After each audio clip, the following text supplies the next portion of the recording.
Before George Washington, Robert Rogers is the most celebrated soldier in America. A daring leader who creates a whole new way to wage war on the frontier. Now, Rogers and his legendary Rangers are on a mission of life or death. He has to pilot a raft down 60 miles of rushing river to find food for the rest of his starving men. If Rogers fails, they die.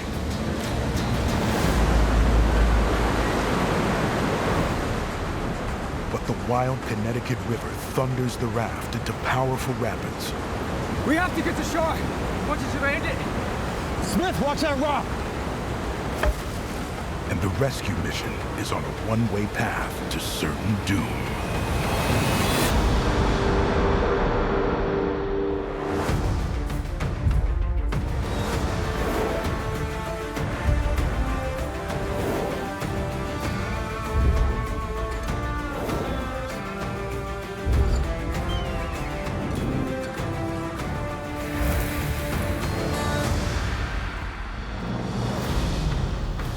The dense forests of the American colonies require a new kind of warfare and a new kind of soldier. And Robert Rogers is the prototype. Robert Rogers is the godfather of American Special Forces as we understand it. In North America, you had different enemies who fought in a different way. You needed people who were capable of fighting them on their own terms. Rogers was at that unique point in time in history when it's the evolution from one way of fighting to a new way of fighting. A lot of the things that he actually wrote down and made as the guiding rules and principles for his soldiers then, we still do today. Robert Rogers introduced the idea of redefining what was possible. And if you look at the Marines, the SEALs, the Rangers today, the cutting-edge guys, they don't accept what other people think is possible. They redefine what is possible.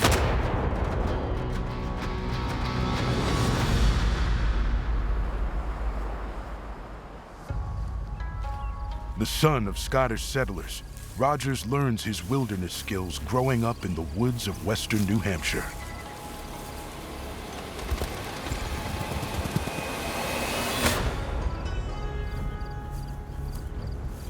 He had friends who were Native Americans in that area, and he learned to hunt with them, how to hide behind trees and camouflage. Rogers gets a master class in frontier skills and Native American tactics, but he has no intention of applying those lessons to war. There is very little in Rogers' early life that suggests that he aspired to be a patriot or an officer in the British Army. This was a young man out for adventure. But war soon comes calling.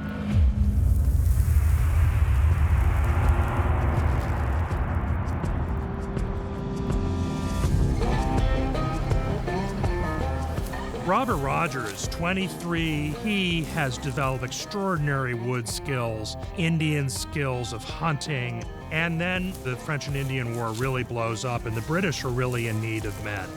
Thanks to his superior ability, Rogers is made a captain in a wilderness-based fighting unit, the Rangers. I'll clear up ahead, Captain. Frenchie's got no idea we're anywhere close. That's the idea. Keep close formation. Let's go.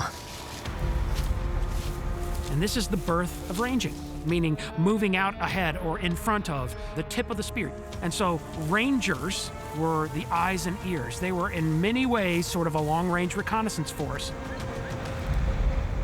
Rogers would move his Rangers in. They would get this information, whether it was the enemy force or an objective that they were going to raid, and get it back to the regular forces because it was so critical. It was intelligence. Rangers are armed, they have to be prepared to fight, but it's a failure if they fired a shot because they're to figure out where the enemy is.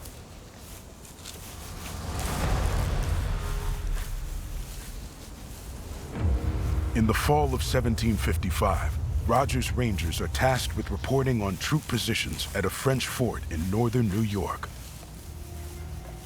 Success all depends on remaining unseen and unheard by the French soldiers.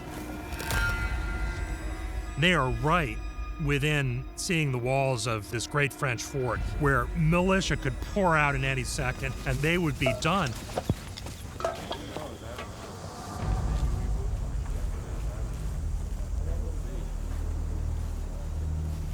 If the French discover Rogers and his men, the mission will be a failure, and the Rangers will be captured or killed. One of the guys walks right towards him. He's going to stumble right over them. Robert Rogers could see only one course of action. Surrender. Make a sound and I'll shoot. Comprenez-vous? The French soldier knows that if Rogers shoots, he will alert all the troops in the fort. But he wants the glory of killing the American Ranger himself.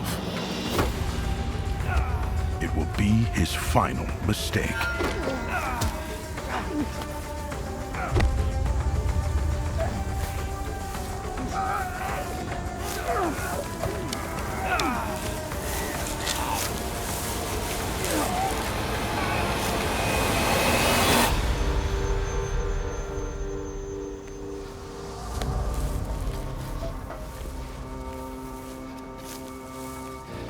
Reposition yourselves up the hill. Frenchies couldn't hurt. He died real quiet. Come on. Rogers' boldness and quick thinking saves the mission. He is able to deliver the valuable intel back to his commanders, and he begins to earn a reputation as a warrior who thinks like few others. And it's in this environment, mixed with Robert Rogers' background of long hunting as a boy, learning how the Indians lived and dealt with their environment, he began to develop a whole new way of warfare. We know as its special operations.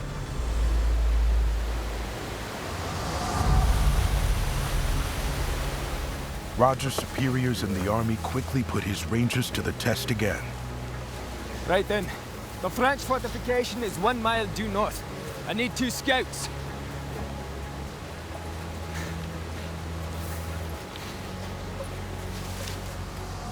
The Rangers are sent up Lake George on a secret amphibious mission to report on enemy activity along Lake Champlain.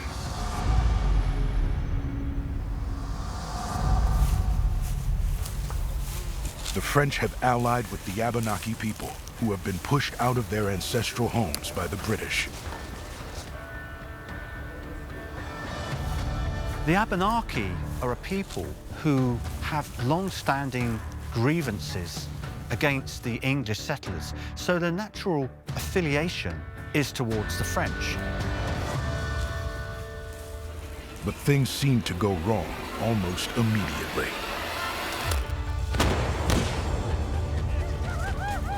The Rangers have broken rule number 1, remain undetected. Now speed is all that can save them. Careful with that one, lads. Captain! Captain! They're onto us. They may be swimming through the woods any time now. To the canoes! We'll regroup 2 miles down with the riverbeds. Captain. The last canoes in a French flotilla are headed for Rogers' position. I don't like to gripe, Captain. This ain't good. The Abenaki and French soldiers haven't spotted the Rangers yet, but they soon will, and Rogers has nowhere to run. Rogers was caught in a classic hammer and anvil situation. If they turned and ran into the woods, they'd run directly into an awaiting ambush force. If they went to the water, the Abenaki and French soldiers would mow them down. No, we can fight them off. We're about to be outnumbered. We got Frenchies coming down the river right now and coming through the woods in a few minutes. If you hadn't given us That's away. enough. The circumstances are calling on him not just to be a skilled frontiersman, but he also has to be skilled as a leader. He's always going to be in enemy territory. It occasions him to think on a level that a regular infantry, cavalry, or artillery commander just wouldn't have to. Where does he think he's going? With his escape routes cut off, Rogers does the unthinkable. Please, help! Alone in a canoe, seemingly unarmed, he paddles toward certain death.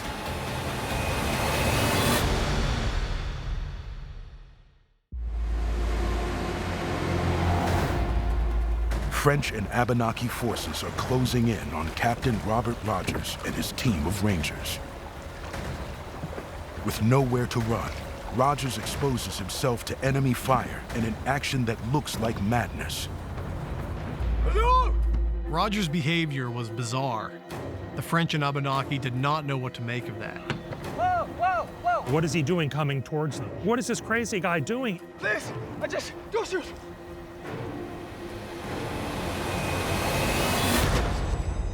And then bango!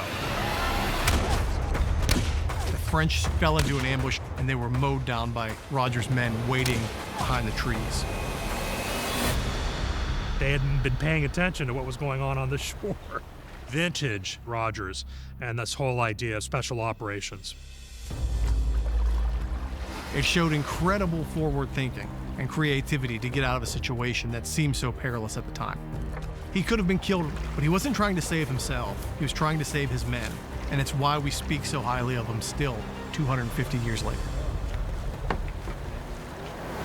Rogers and his men are able to load their canoes and escape down the river. Thanks to daring deeds like this, Captain Rogers soon gets promoted to Major, and he becomes one of America's first media celebrities.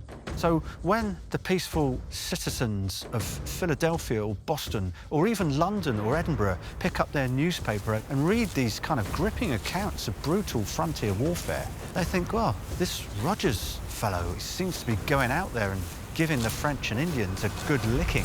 So by 1759, Rogers is one of the most celebrated men, not only in North America, where he's far more famous than George Washington, but also back in London. But on the front lines, fame means little. As the war drags on, the British expand the Ranger forces, even if they have to recruit men with no experience. All right, let's see you load this.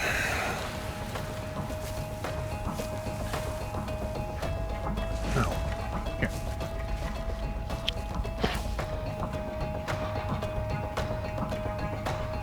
Close it.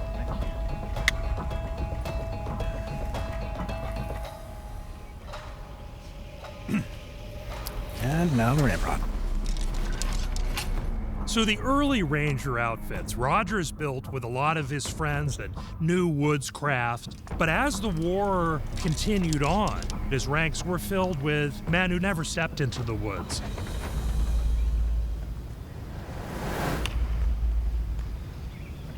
Put your musket at full cock, son. Lieutenant Stevens, show him, please.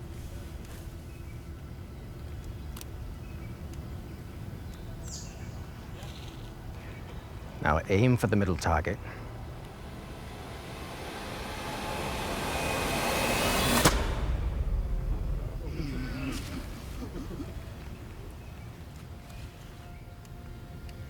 Where are you from, son?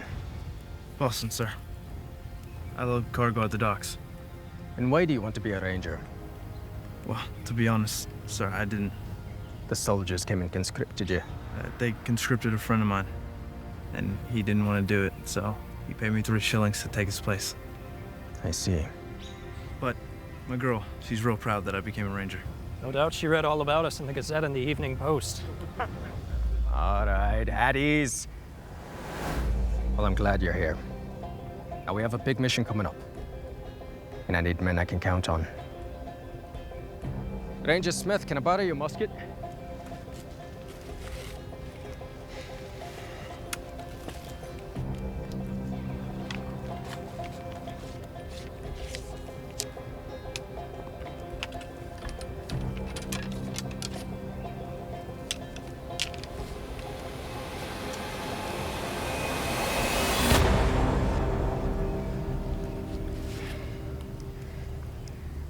I'll need you to be able to do that sooner rather than later.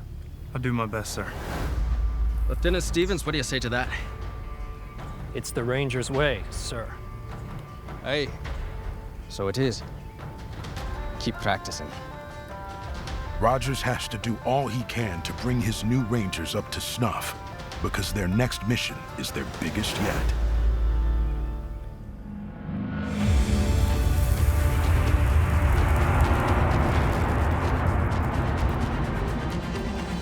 To stay a step ahead of the enemy, Rogers knows he has to do more than just gather intelligence. He has to go on the offensive. Robert Rogers came up with a bold plan that no one had ever considered before, to strike right into the heart of French territory.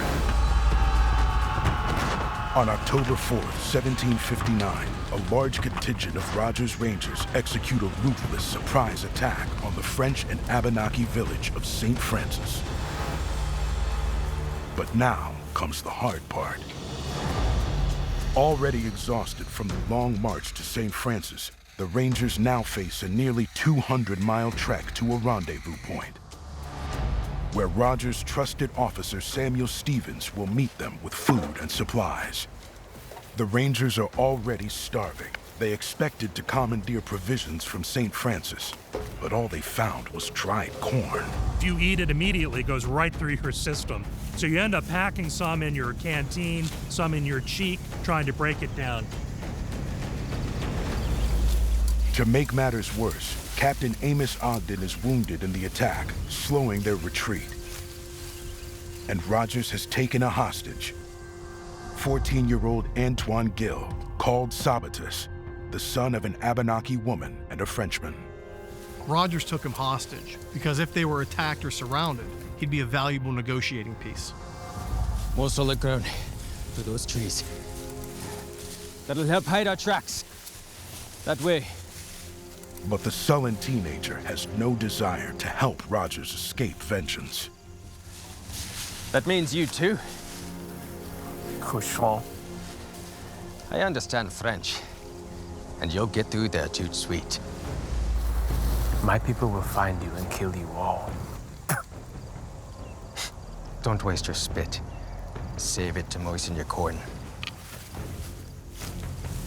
They're in a race for not only their lives, but to escape starvation.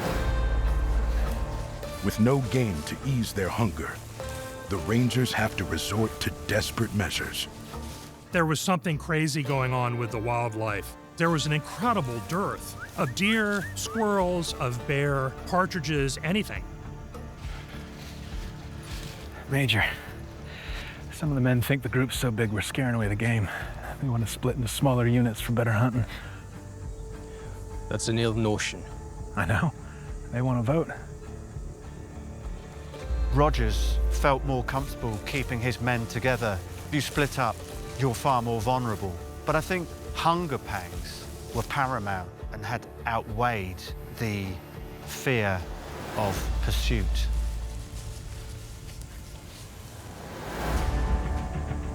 Out of options, Rogers gathers his most trusted officers for a crucial decision. The motion is divide our forces and try to reach Stevens at the rendezvous point by separate routes. A vote was taken, which reflects the democratic nature of the Rangers composed to more conventional forces. All in favor. Even the captive Sabatus gets a vote, because Rogers is now responsible for his life as well. Opposed? The mission was behind them. Survival was their top priority, but hunger was the only thing anyone could think about. Sometimes there's not a good choice. There's only bad choices. So you pick the best bad choice you can, and then you just roll with it. Rogers will abide by his Rangers' decision. But their vote may have just sealed their fate.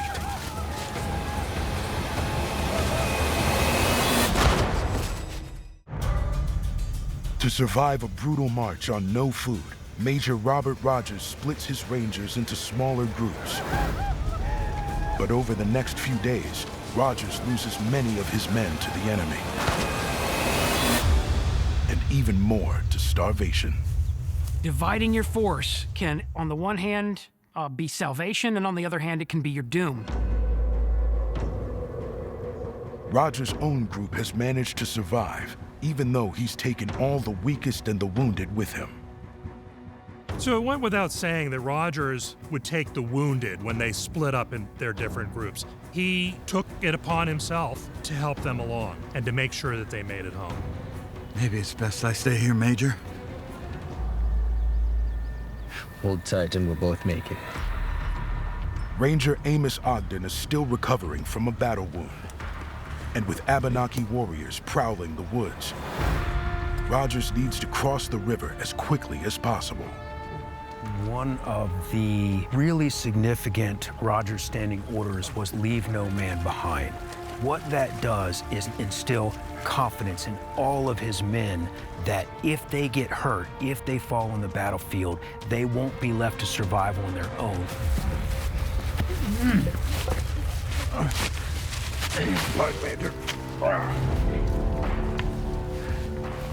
Even Rogers' hostage, 14-year-old Sabatis, can't help but be impressed by Rogers' resilience and dedication to his men. Men know when their leader cares for them, and I think a very similar thing would be happening with Rogers and this young boy that he's taken captive. If he's treated with decency and respect, and then he learns from them that they're also great warriors, that would be something that he can believe in and become a part of. The good thing about traveling along the river is we can fill our canteens. All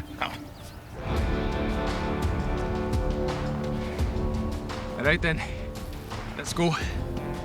Rogers' men will follow him anywhere, but as their long march continues, starvation begins to take its toll. The conditions of hunger are something that people just really can't train for. You can be pretty darn tough, but when you're exposed to never-ending hunger, your ability to keep it together will begin to fray. Rogers sends his most able men out to hunt and forage, but he makes one of the most important finds. Ah! Look at this. It's called chicken of the woods. This will fill an empty belly. Roll it out. It's called chicken of the woods for a reason. It has the texture of chicken, it's got protein, it's nourishing, it fills your stomach up, and so finding that is a huge score.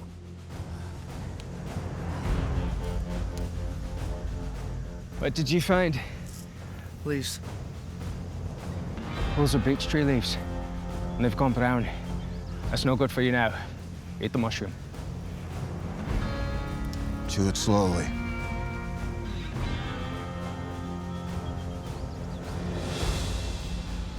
If there was a weak link, there was somebody who was not feeling up to it or lost their nerve, he felt that the whole group could be vulnerable. So he had this really extraordinary ability to listen to where people were and move them into a place where they felt very confident.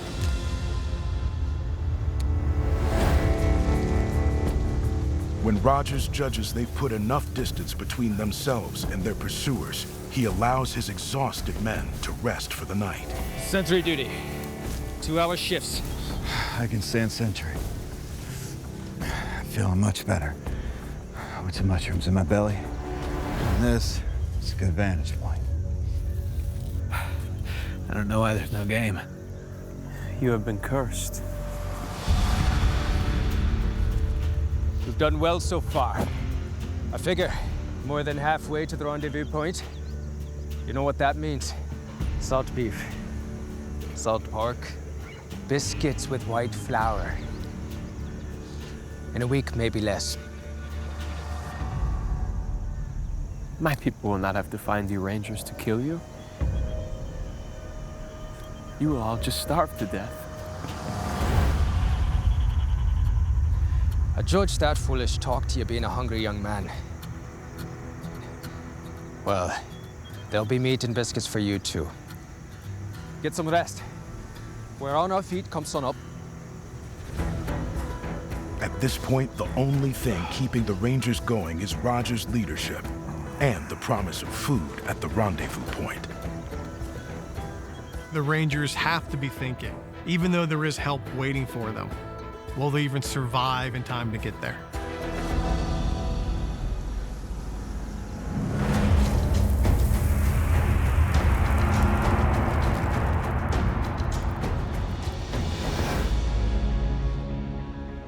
After 16 days in the wilderness, even Robert Rogers' iron will is at the breaking point.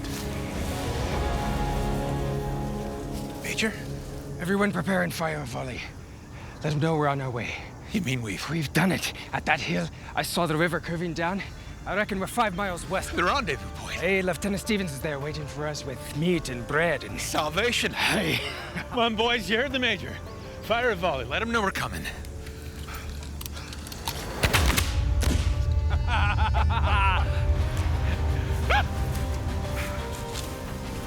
At last, the Rangers have reached the rendezvous point, where Samuel Stevens will be waiting with food and supplies. You all stuck together. Didn't give up. I knew you could do it. And now you'll eat. Tonight, you'll feast like kings. But as they get closer, they are devastated by what they find. When the Rangers finally do reach the rendezvous point, there's no one there. And there's no Stevens. He's left. And it appears that he's gone just within a few hours. Rogers and his Rangers have managed to survive insurmountable odds. But now, they've been abandoned to a slow death from starvation.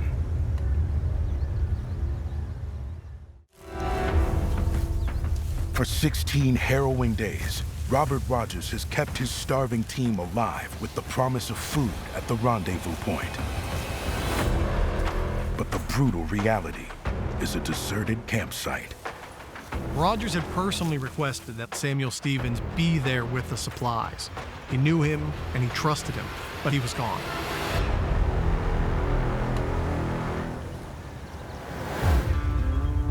Major, I don't understand.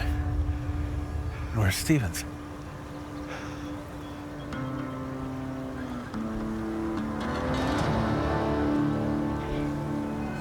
Rogers can't believe that one of his own men would have abandoned them.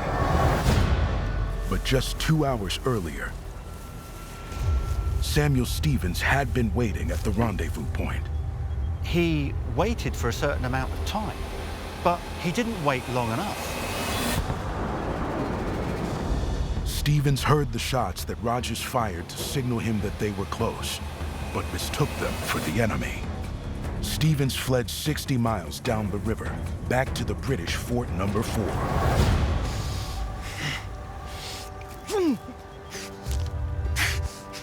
Come back! Stephen!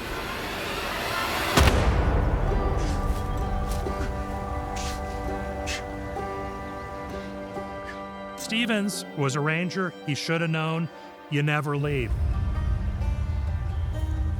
If Stevens had waited at the rendezvous for even just 2 hours, it would have made all the difference. To get there and find it abandoned must have been a hurt, a depression that we just, as modern people, cannot fathom.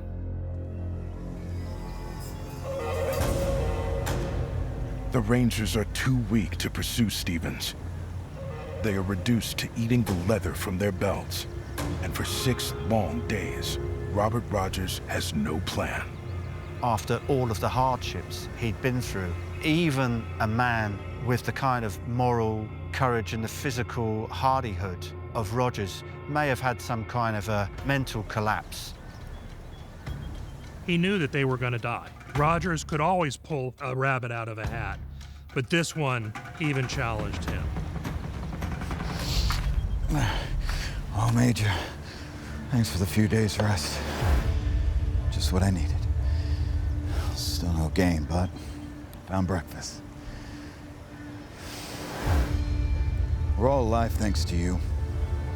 What are your orders? When you hit a massive disappointment, that is a pivotal moment for any leader. The ability of a leader to rebound from these setbacks with a clear head and make a good decision becomes the thing that decides if wars are won or lost.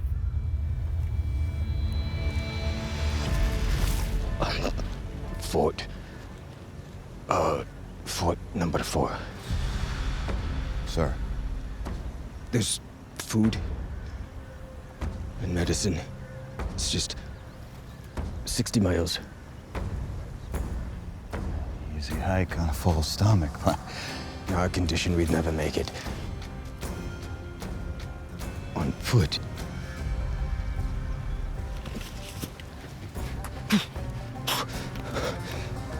Rangers. Get out your hatchets. Whatever he was going through, he pulled himself together and he came up with his plan to raft down the Connecticut to Fort number 4 and to come back with supplies. Rogers directs the Rangers to cut down trees and build a raft.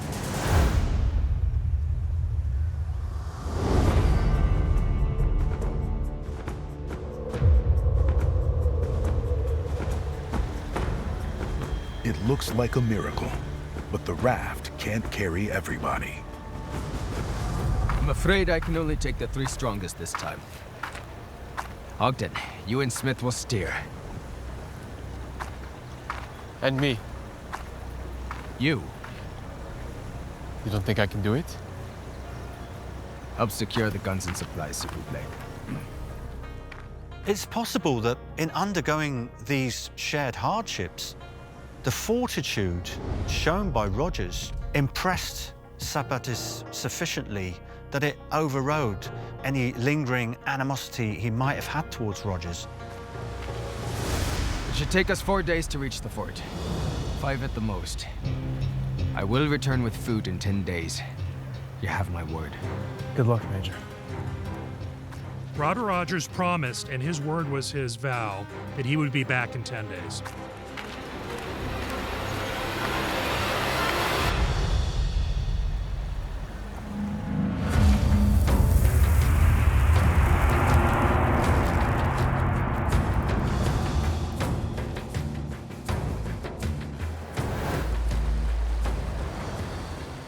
Better than walking.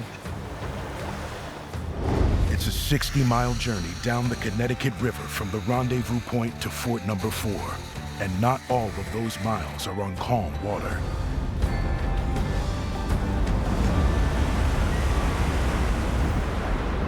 Rafts are notoriously difficult to point, and that was just in the calm water. When they hit whitewater, that was a different order of magnitude. Keep it steady, Ogden. Doing my best, Major. Smith, watch that rock! On the second day of the voyage, the current increases, and so does the danger. See that, Major? Waterfall! We have to get to shore. What did you land it?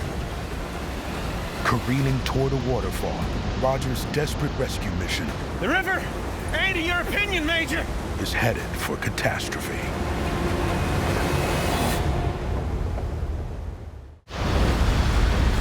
What did you land it? Major Robert Rogers is on a desperate mission to bring back food to his starving Rangers. Watch that rock!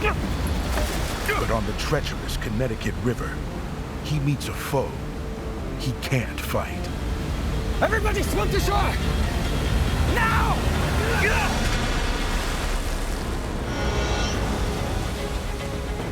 The Connecticut River has some pretty significant falls in it. For instance, one that they hit first was White Falls, and the rapids and the falls come very quickly. With their raft destroyed, Rogers' men regroup at the bottom of the falls.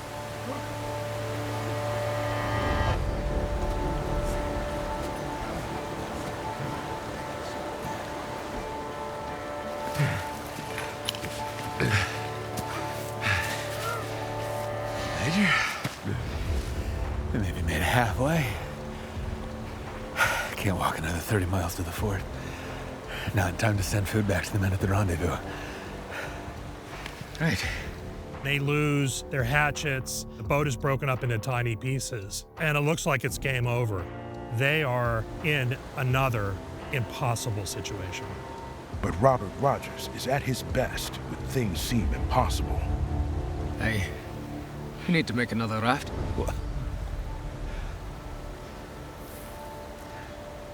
Those look like some good trees there. They drew every hatchet, every knife we had went over this fault. Got me, Flint. Let's find a good tree. There's only one other option. Make another raft. This time, their tools are gone as well. But on the frontier, necessity is always the mother of invention. He has a flint, which he kept on his person. So he comes up with this extraordinary plan. Rogers uses the only tool he has to make logs for the raft: fire. Burning the base of the trees, using fire for breaking wood. I've done that many times. It takes a lot of time. It's ugly, but it is doable. But in warfare, you have to come up with extreme solutions for extreme problems.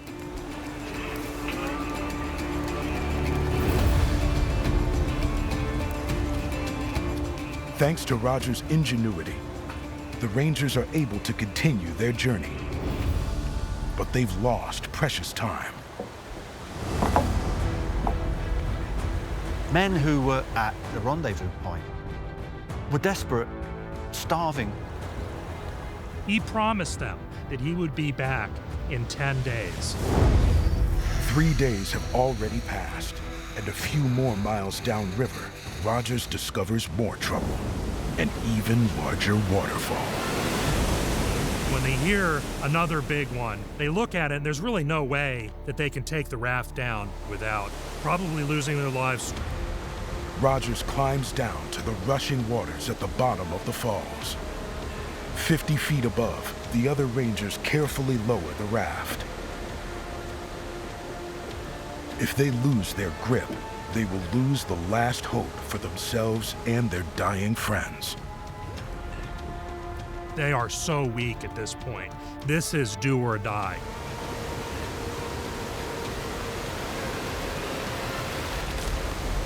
Miraculously, the raft survives, and Rogers' starving, exhausted men are able to press on.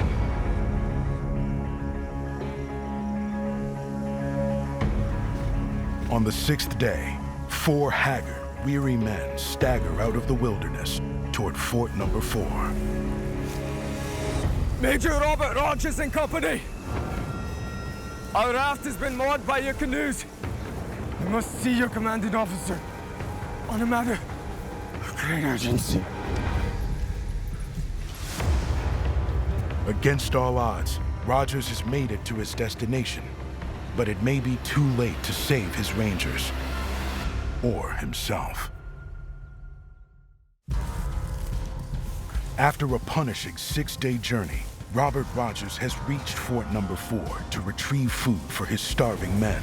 I need to see your commanding officer on a matter of great urgency. But he's so weak from hunger, he barely seems alive himself.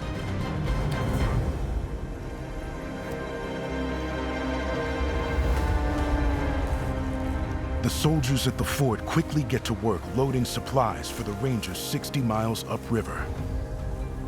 And despite his condition, Rogers is determined to make sure the food reaches his men in time. Remember, to portage the canoes at 2 separate points, Artikichi and White Falls. You understand? Yeah. Now, I promised my men they'd have food in 10 days. That leaves you 4 days to reach them. Don't you dare make me a liar. Get in. Almost immediately after reaching Fort Number 4, Rogers sends canoes upriver with provisions, hoping it's not too late. Godspeed.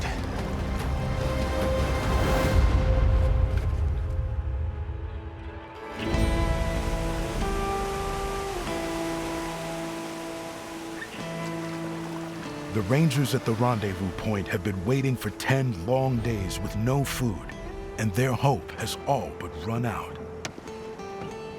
They are so weak at this point. Exactly 10 days later, provisions reached where the remnants of Rogers' men lay. course of my military career, I've had a handful of times where things got really dire and someone has to go out to get help and come back. You don't believe that they're ever going to get there. So when you actually see them coming in, the elation, the joy, it almost seems unbelievable. The rescue team saves most of Rogers' Rangers, but for some men, 10 days has been too long. The Rangers had only really been kept going by this promise of the food they would get at the rendezvous point, and some of them couldn't take anymore, they died. And this was something which, of course, Rogers himself was incandescent with rage about when he finally got in.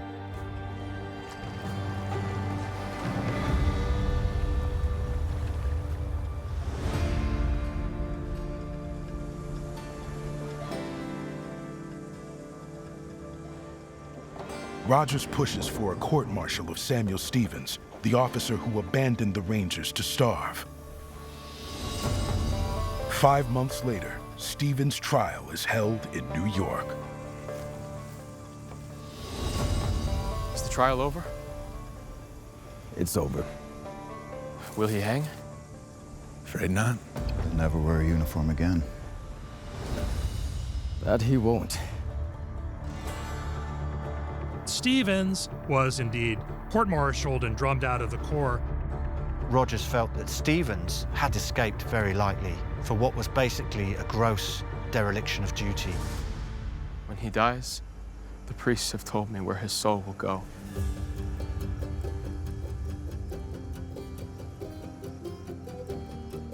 Let's get back to headquarters. Raise a glass to the dead. As well the living. And to the next mission.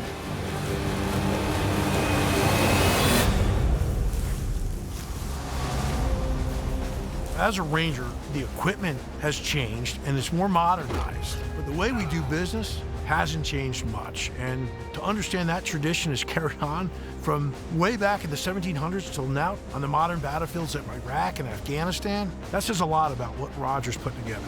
Now! He didn't feel more important than his men. They were equal to him. He wouldn't send them into any type of battle that he wouldn't be willing to do himself.